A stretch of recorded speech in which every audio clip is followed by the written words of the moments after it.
1,70,00,000,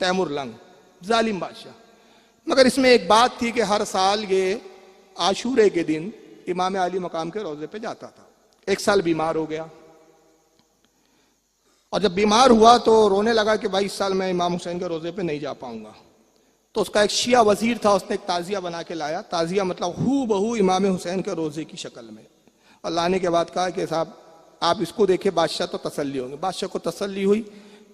اس شیعہ وزیر نے اس کا فائدہ اٹھایا کہ بادشاہ نے اپنی رضا اس پہ ظاہر کی، تو اس نے پھر حکم دیا کہ صاحب بادشاہ چاہتے ہیں کہ ہر گھر میں تعزیہ بیٹھے.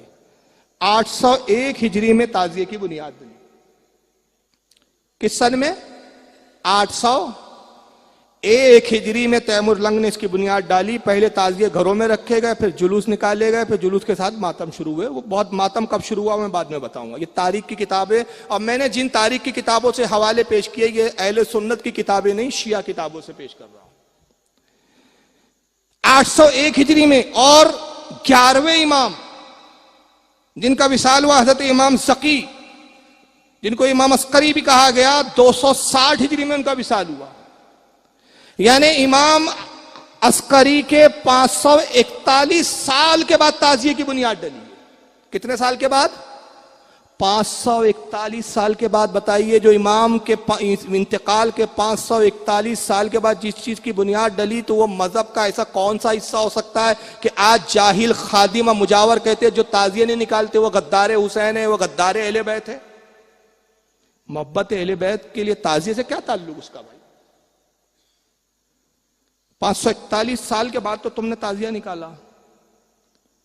اور امام حسین کی شہادت سے اگر گنے آپ تو امام حسین کی 61 ہجری میں شہادت ہوئی، اور 801 ہجری میں تعزیہ پہلا تعزیہ بنایا جاتا ہے. تو کل ہوتا ہے 740 سال کے بعد تعزیے کا وجود ہوتا ہے. کتنے سال کے بعد؟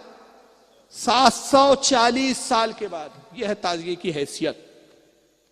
لیکن اس کے باوجود بھی ہم اعلیٰ حضرت کے پابند ہیں، ان کے مسلک کے. تو ہمارے یہاں تعزیے کو لے کر بھی ایک اعتدال ہے. میں واضح کر دوں کہ یہ بات ریکارڈ ہو رہی ہے. اعلیٰ حضرت نے ایک رسالہ لکھا جس کا نام ہے رسالہ تعزیہ داری. اور اس میں اعلیٰ حضرت نے فرمایا کہ ہمارے نزدیک اتنی حد تک تعزیہ جائز ہے، اتنی حد تک. اور ایک اور کتاب لکھی اعلیٰ حضرت نے جس کا نام ہے بدر الانوار فی آداب الآثار. یہ ہندی میں بھی میں نے ترجمہ کی تھی ایک زمانے میں. بدر الانوار فی آداب الآثار میں بھی اعلیٰ حضرت بیان فرماتے ہیں کہ ہمارے نزدیک اتنی حد تک تعزیہ جائز ہے کہ ہو بہو امام حسین کے روزے کی طرح ہو، جیسے امام حسین کا روزہ. اور اس کو گھر میں محفوظ جگہ رکھیں، ایسے ہی جیسے کہ تغرے رکھے جاتے ہیں، کعبہ کا تغرا، کعبے کی تصویر، مدینے کی تصویر، بزرگان دین کے گنبدوں کی تصویر. تو اسی حد میں، اسی حیثیت سے وہ جائز ہے کہ اس کو اس نیت سے رکھے کہ اس کو بھائی دیکھے تو امام حسین کی یاد آئے، امام حسین کا تذکرہ کرے، امام حسین کا تصور آئے، تو جائز ہے. مگر وہ تعزیہ جو اپنے انداز میں، اپنی سوچ سے من گھڑت بنائے جاتے ہیں، لمبے لمبے اتنے کے تار کاٹنے پڑ رہے ہیں، سڑکوں پہ گھمایا جا رہا ہے، ماتم ساتھ میں ہو رہا ہے، اس کے ساتھ بھی ڈھول باجے، میلے بھر رہے ہیں، پپڑ بھجیے کی دکانیں چل رہی ہے، بے پردہ عورتیں، لپسٹک پاؤڈر لگا کے عورتیں سج دھج کے تعزیے کے ساتھ سیر سپاٹے چل رہے ہیں. اور پھر تعزیے کے ساتھ جو بے حرمتی کر رہے ہو. تمہارے بقول تم تو کہتے کہ امام حسین کے روزے کی شبی ہے، تو جس کو حسین پاک کی شبی قرار دیا اس کے ساتھ تم حشر کیا کر رہے ہو؟ گندے نالے کے پانیوں میں پھینکتے ہو. میں بھی ویڈیو دکھاؤں گا، میں بغیر دلیل کے نہیں بول رہا ہوں. گندے نالے کے پانی میں پھینکتے ہو. تو یہ تعزیہ ہمارے نزدیک ہرگز جائز نہیں. اس کو ایک لفظ میں اگر میں کہوں تو مروجہ جو آج کا تعزیہ ہے وہ شریعت میں ناجائز و حرام ہے. ہم اس تعزیے کے قائل نہیں.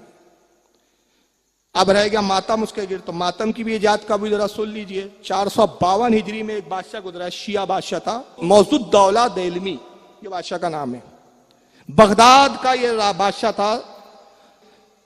452 ہجری میں اس نے ماتم کی بنیاد ڈالی اور اس نے اعلان کیا کہ 10 عاشورے کو بازار بند رکھے جائیں. عاشورے کے دن سوائے ماتم کے، غم حسین کے کوئی چیز کا اظہار نہ ہو. تو یہ تو پہلے بغداد میں شروع ہوا 452 ہجری میں، لیکن یہ بغداد سے پھر یہ چیز نکل کر مصر تک پہنچی اور 463 ہجری کے اندر معز الدین اللہ فاطمی ایک شیعہ بادشاہ گزرا. اس نے مصر میں اس کو مذہبی شعار بنا کے مذہب سے جوڑ دیا. یعنی ماتم بھی کب آیا؟ 463 ہجری میں.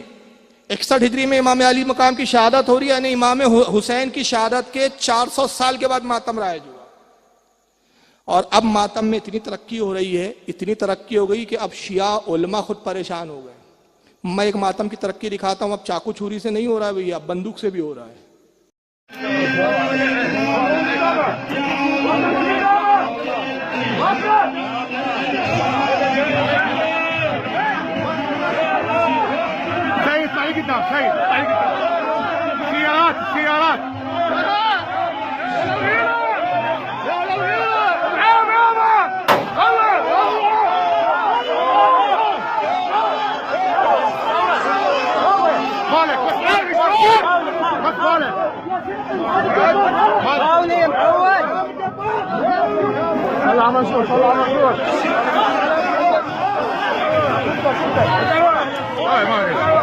آپ سوچ رہے ہوں گے کہ یار گولی چل گئی تو مرا کیوں نہیں؟ بھائی مرا اس لیے کہ پیٹ میں نہیں ڈالی گئی، وہ ایسا ترچھی ڈالی جاتی ہے گولی چیرتے ہوئے نکل جائے.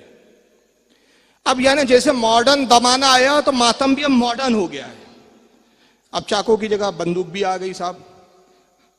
تو حالانکہ جہاں تک یہ معاملہ ہے، یہ اہل سنت کا نہ کبھی شعار تھا نہ ہے، اور یہ ماتم کی حقیقت ہے کیا اصل میں اگر دیکھا جائے تو یہ تو مذہبی شعار 463 میں ہوا. لیکن اس سے پہلے اگر جائیں تو خود اہل تشیع کی کتابیں بتاتی ہے کہ جب کوفہ میں اہل بیت کی خواتین کو کوفہ کے بازاروں میں گھمایا گیا تو وہ کوفی جنہوں نے خطوط دے کے بلائے تھے، محبت کا اظہار کرتے تھے، انہوں نے پھر رونے پیٹنے شروع کیے، ماتم شروع کیا. اور انہوں نے زین العابدین کے پاس آ کے معافیا مانگنی شروع کی اور سینے پیٹ کے کہتے تھے زین العابدین ہم سے قصور ہوا کہ ہم نے بلایا اور آپ کے بابا کی حفاظت نہیں کی، خدا کی قسم اب اجازت دیجیے، اگر آپ حکم دے تو آج بھی ہم ابن زیاد سے لڑنے کے لیے تیار ہیں. ان کی کتاب مالی سبتین وغیرہ ساری کتابوں میں باتیں موجود ہیں. حضرت زینب نے اس وقت بددعائیں دی تھی. دیکھنا ہے وہ بددعا سننا ہے آپ کو؟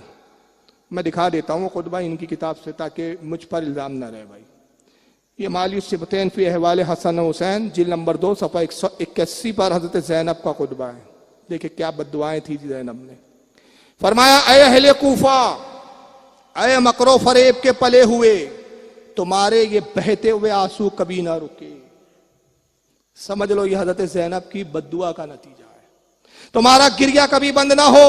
تمہاری مثال اس عورت جیسی ہے جس نے سوت کاٹنے کے بعد اپنے کاتے ہوئے کو ریزہ ریزہ کر دیا. تم نے بھی ایمان کی قسمیں کھائی اور پھر اسے غارت کر دیا. اب کون نہیں جانتا کہ تمہارے ایمان کی بنیادی مکر و فریب تھی؟ وہ کون سی بری خصلت ہے جو تم میں نہ ہو؟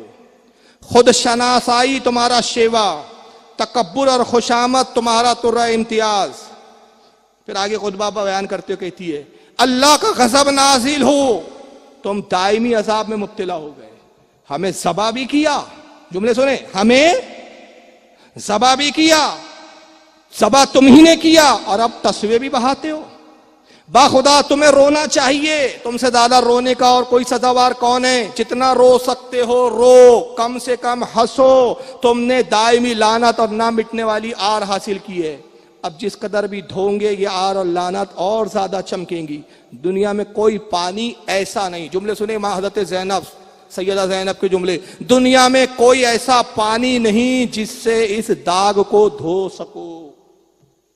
تم نے حسین پاک اہل بیت کو قتل کر کے وہ گناہ عظیم کیا ہے کہ تمہیں قیامت تک رونا ہی چاہیے. تمہارا حق ہے کہ تم رو اور کم ہنسو، کیونکہ یہ وہ داغ ہے جو کبھی دھلنے والا، وہ داغ کو دھونے کے لیے رو رہے ہیں اور ہمارے سنی متاثر ہو رہے ہیں. لیکن بہرحال اب بس یہ آخری میں 2-4 شعر، بڑے بہترین شعر ہیں، میں نے بمبئی میں پڑھے، بڑے داد دیے گئے، وہی پڑھ کے بس اختتام ختم کروں گا یہیں پہ. وما علینا الا البلاغ ہوں گا اور صلاۃ والسلام پہ جلسہ اور حضرت کی دعاؤں پہ اختتام.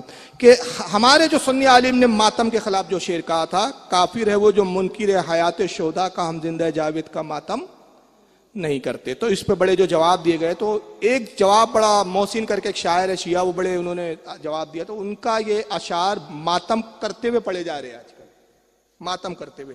تو انہوں نے دیکھیے بڑا جواب دیا اور شیعہ حضرات بڑے پھولے نہیں سماتے، کہا دیکھو کیا بہترین جواب دیا بھائی ہمارے شاعر صاحب نے. حالانکہ اس میں کتنی خامیاں آپ دیکھتے چلے. کہتے اپنا کوئی مرتا ہے تو روتے ہو تڑپ کر، اپنا کوئی مرتا ہے تو روتے ہو تڑپ کر، پر صبت پیغمبر کا کبھی ماتم نہیں کرتے. بھائی اپنا مر جائے تو بہت ماتم کرتے ہو، روتے ہو، مگر نبی کے نواسے کا ماتم نہیں کرتے. تو میں کہنا چاہتا ہوں جناب یہ شعری بکواس ہے. اپنا مرتا ہے جب مرتا ہے تب روتے. ایسے کئی لوگ بیٹھے ہوئے جن کے کوئی چچا والی چلے گئے تو ہوتا ہے کہ بھائی فاتحہ دے دیتے, اصالے ثواب کر دیتے, ان کا ذکر کر دیتے, تذکرہ ہو جاتا ہے, نام لے لیتے, لیکن ماتم تو نہیں کرتے. 1400 سال ہو گئے امام حسین کو, آج تک ہی ٹھوک رہے ہو تم. تو بھائی ہمیں کیا پرابلم ہے بھائی؟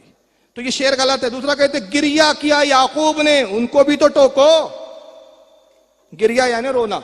یعقوب بھی رو رہے تھے, کیوں؟ یوسف علیہ السلام ان کے بیٹے بچھڑ گئے, ان سے گریا کیا یعقوب نے, ان کو بھی تو ٹوکو. یوسف ابھی زندہ ہے, یوں غم نہیں کرتے. تو میں پوچھنا چاہتا ہوں یہ بھی شعر غلط کہ یعقوب اس وقت تک روتے رہے جب تک یوسف سے دور رہے. جب یوسف علیہ السلام مل گئے تو اس کے بعد بھی روتے تھے کیا وہ تاریخ کو؟ کہ تیرے آج وہ تاریخ آ گئی جس تاریخ کو یوسف بچھڑا تھا, آؤ سب آ جاؤ غم کرو. ارے بھائی یوسف تو مل گئے, بادشاہ مصر کے بن گئے. کہا نہیں وہ تاریخ تو آ گئی نا جب بچھڑے تھے.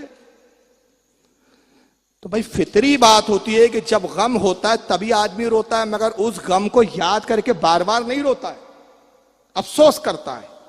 تو امام حسین کے واقعات پہ افسوس ہوتا ہے, آنسو نکلتے, ماتم نہیں ہوتا. تو یعقوب کا یہ جو شعر پیٹ کر رہے یہ بیٹھ نہیں رہا ہے صاحب کہ یعقوب حضرت یوسف کے غم میں رو رہے تھے, انہیں بھی تو ٹوکو کہ یوسف زندہ ابھی ماتم نہیں کرتے. جناب یوسف مل گئے, انہوں نے ماتم تو کیا نہیں, اول تو غم چھوڑ دیا. پھر کہتے حمزہ بھی تو شہیدوں کے سردار ہے, لیکن حمزہ بھی شہیدوں کے سردار ہے لیکن کرتے نہ محمد ماتم, تو چلو ہم نہیں کرتے. حضرت حمزہ شہید ہوئے تو حضور نے ماتم کی, حالانکہ کسی روایت سے ثابت ہی نہیں کہ حضرت حمزہ کے انتقال پہ شہادت کے بعد ہر سال حضور نے جو ہے غم منایا ہو, رویا ہو, گریا کیا ہو. یہ ہے کہ جب حضرت حمزہ کی شہادت ہوئی اس وقت حضور رو رہے تھے, آنکھوں میں آنسو تھے. یہ کتابوں میں روایتوں میں موجود ہے, مگر کسی تاریخ کی کتاب میں نہیں ملتا کہ جب جب وہ تاریخ آتی تھی اوہد کی. یہ تو کتابوں میں موجود ہے کہ سرکار اوہد کے شہداء کی قبروں پر جا کے فاتحہ پڑھتے تھے, دعائیں مغفرت کرتے تھے, مگر یہ کسی تاریخ میں نہیں ہے کہ اوہد کے قبرستان جا کر میدان اوہد کے شہداء پہ جا کے وہ تاریخ کو حضور غم کرتے ہو, ماتم کرتے ہو. یہ تو ثابت ہی نہیں ہے, تو شعری بکواس ہے. ہمت ہے تو محشر میں بھی پیغمبر سے یہ کہنا ہم زندہ جاوید کا ماتم نہیں کرتے. کہتے کہ ہمت ہو نا, بہت روکتے ہو ماتم سے اور غم سے, تو ہمت ہو تو محشر میں پیغمبر سے یہ کہنا ہم زندہ جاوید کا ماتم نہیں کرتے. بھائی ہمت تو تمہیں جٹانی پڑیں گی, ہمیں نہیں جٹانی پڑیں گی. جب آقا ہم سے پوچھیں گے تم کیوں نہیں کپڑے پھاڑ رہے تھے, سینے چاک کر رہے تھے, ہم کہیں گے آقا آپ ہی کا تو حکم تھا 3 دن سے زیادہ غم نہ مناؤ. جواب تم دینا کیوں پھاڑ رہے تھے, جب نبی کہیں گے کہ میرے شہزادوں نے کپڑے نہیں پھاڑے, میرے شہزادوں نے جو ہے سینے نہیں چاک کیے. 400 سال کے بعد ایک جاہل بادشاہ نے جو بدعت ایجاد کی, وہ بدعت کو تم نے کیوں پکڑا؟ تو محشر میں جواب تم دینا, ہم نہیں دیں گے. اور اس کے بعد کہتے کیوں آپ کا دل جلتا ہے. یہ بڑا مزیدار شعر ہے, سنیوں پہ ٹانٹ ہوا ہے. کیوں آپ کا دل جلتا ہے, کیوں جلتا ہے سینہ, ہم آپ کے سینے پہ تو ماتم نہیں کرتے. ہم نے کہا جی نہیں, معاف کرنا, خدا کی قسم ہمارا دل نہیں جلتا, مجھے بڑی خوشی ہوتی ہے. میں اپنی بات بتا رہا ہوں.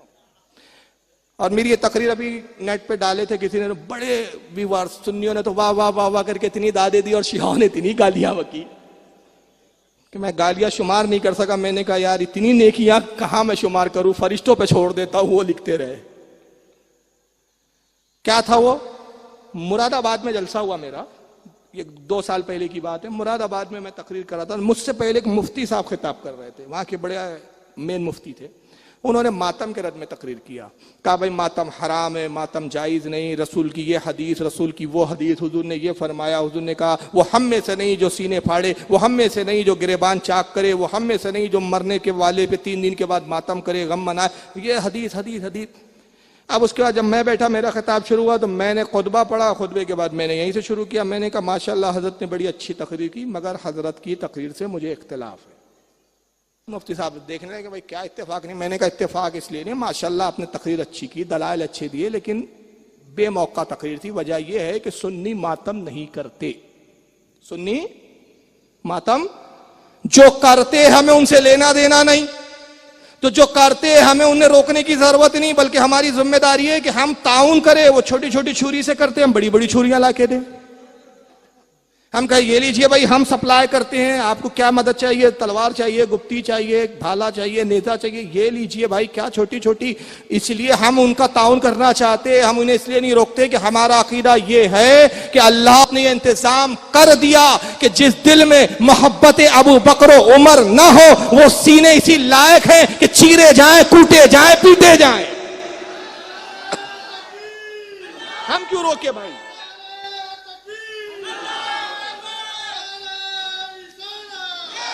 یہ تو قدرت کا انتظام ہے کہ تمہارے سینے میں بغض ابو بکر ہے، چاک کرو، سینے پھاڑو، چیرو. تو صاحب ہمارا نہ سینہ جلتا ہے نہ ہم کڑتے.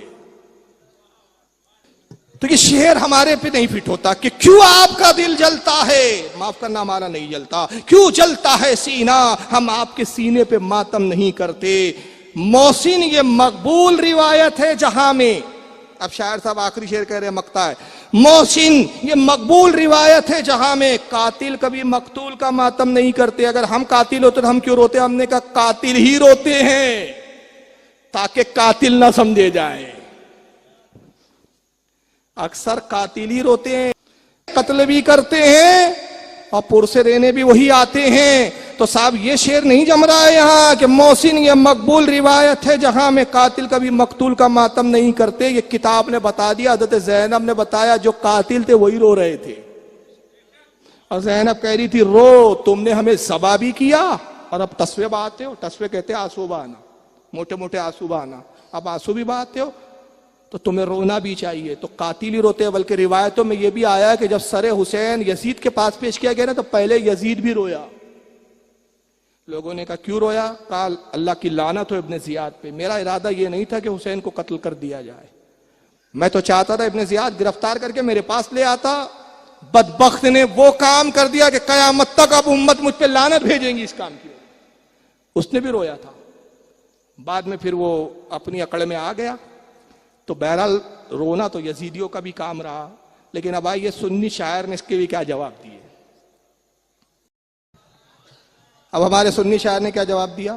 نہ عشق حسین نہ ذوق عبادت، نہ عشق حسین نہ ذوق عبادت، غافل تو سمجھ بیٹھا ہے غم کو عبادت. نہ عشق حسین نہ ذوق عبادت، غافل تو سمجھ بیٹھا ہے غم کو عبادت. ہے عشق اپنی چاہ سے زیادہ آل نبی سے، ہے عشق اپنی چاہ سے زیادہ آل نبی سے. یوں سر عام ہم تماشا نہیں کرتے. ہے عشق اپنی چاہ سے زیادہ آل نبی سے، ہم سر عام یوں تماشا نہیں کرتے. کہہ دو غم حسین منانے والوں سے، مومن کبھی شہداء کا ماتم نہیں کرتے. ماتم وہ کرے جو منکر ہے حیات شہداء کا، ہم زندہ جاوید کا ماتم نہیں کرتے. جو ان کی حیات کا منکر ہو اس کو ماتم کرنا چاہیے. خدا کی قسم ہمارا تو عقیدہ یہ ہے کہ ہم پکارے ہندوستان میں بھالدار پورے کی زمین سے یا حسین المدد. خدا کی قسم کربلا میں حسین کو خبر ہوتی ہے، زندہ جاوید ہے حسین. ولا تحسبن الذين قتلوا في سبيل الله امواتا بل احياء عند ربهم يرزقون. قرآن نے کہا خبردار خبردار خبردار. ولا سے خطاب ہوا ہے. ذرا دیکھیں رب تبارک و تعالیٰ کے کلام کا انداز. جانتا تھا شہداء میں کی شہادت پہ ایسے لوگ آئیں گے جو شک کریں گے. خبردار، ولا خبردار ہو جاؤ.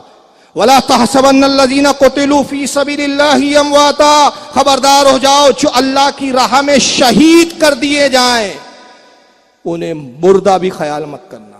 اعلیٰ حضرت کا ترجمہ ہے. لوگوں نے کہا مردہ نہ سمجھنا. تھانوی صاحب نے کہا مردہ نہ سمجھنا. محمود الحسن دیوبندی صاحب نے ترجمہ کیا مردہ نہ سمجھنا. میرے امام نے کہا مردہ خیال بھی نہ کرنا. تو سمجھیں گا تیری اوقات ہے. اب سمجھنا بہت دور کی بات ہے. خیال پہ ہی روک دیا. خیال پہلے آئیں گا، سمجھنے کی منزل بعد میں آئیں گی. تو اس خیال نہیں کر سکتا تو سمجھے گا کہاں سے؟ خیال بھی نہ کرنا. بل احیاء، بلکہ وہ زندہ ہے. عند ربہم یرزقون، اور رب کی بارگاہ میں ان کو رزق دیا جاتا ہے. رب کی نعمتوں سے فیضیاب ہوتے ہیں. تو زندہ جاوید کا ہم ماتم نہیں کرتے. اگر کوئی کرتے کرے. لیکن میں پھر آخری بات پہ اختتام. میرا آج کے مخاطب وہ تھے جو اہل سنت پہ طنز کر رہے تھے, وہ تھے جو اہل سنت کو کمزور سمجھ کے آج ایک ہوا بنا رکھے ہیں. ایسا نہیں ہے. ہماری حکمت ہے کہ ہم ویسے ہی اہل سنت ایک ایسا مظلوم فرقہ ہے یار, ایک ایسی مظلوم جماعت ہے. دیوبندی دیکھو تو ہم پر حملہ کرتے, قادیانی دیکھو تو ہم پر حملہ, اہل حدیث دیکھو تو ہم پر حملہ. تو ہماری حقانیت کی دلیل یہی ہے کہ حسین مختصر تعداد میں تھے, سب حملہ کر رہے تھے. آج ہم پہ بھی سب طرف سے حملے ہو رہے ہیں. کل بھی مظلوم تھے, آج بھی ہم مظلوم ہیں. اللہ تعالیٰ سے دعا ہے آج کی اس مجلس کو قبول فرمائے. جو کچھ بھی حق بیان ہوا اسے پر عمل کرنے کی اور اس پر اعتقاد اور اس پر مضبوطی سے قائم رہنے کی توفیق عطا فرمائے. وما علینا الا البلاغ المبین.